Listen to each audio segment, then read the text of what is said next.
Hi, I'm Cole with Taxidermy University, and today's tip has to do with painting fine details with an airbrush.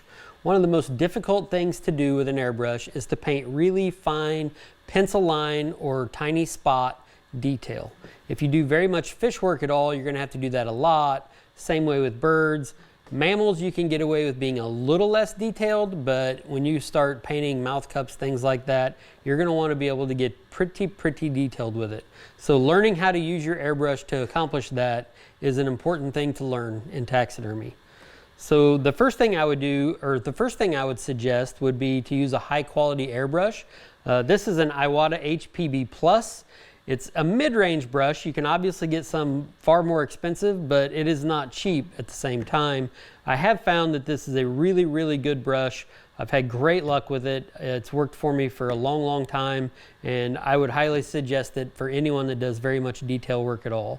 Every game head I paint in my shop gets painted with this brush. Same way with fish, birds, etc. It's just a really good taxidermy brush. So there are a few things to keep in mind when you're wanting to paint fine details. One is we don't need quite as much air as we do when we're painting broad.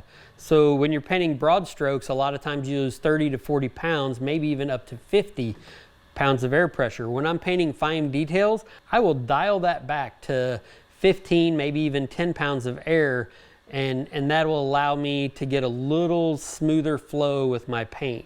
Another thing I would suggest is putting a retarder in your paint. What retarder does is it actually slows the drying of that paint. So by putting a drop or two in my color cup with my paint, it'll keep the paint from drying on my tip before it leaves the brush, and that will cut down on the amount of buildup on my needle.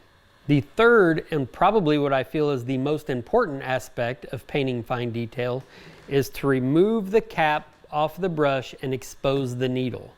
So I will take the tip off of my brush and set it aside, and that will actually expose the needle on that brush. That allows me to get super close to whatever it is that I'm painting, and it keeps paint from building up inside this cap and splattering. And I can actually physically pull any buildup that builds up on that needle.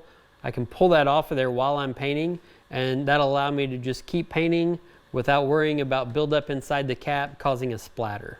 And finally, if you're still having issues, it could be that your paint is still a little bit thick. You may need to thin it with a few drops of lacquer thinner. I'm careful when I do that because that will cause the paint to dry faster and maybe give you some issues in your tip. But having thick paint that doesn't flow is even worse. So a little bit of thinner, a couple drops of retarder, dial back the pressure, and most importantly, take that cap off of that needle, and you will be able to paint the finest of details and airbrush like a pro. So I am Cole with Taxidermy University, and thanks for watching.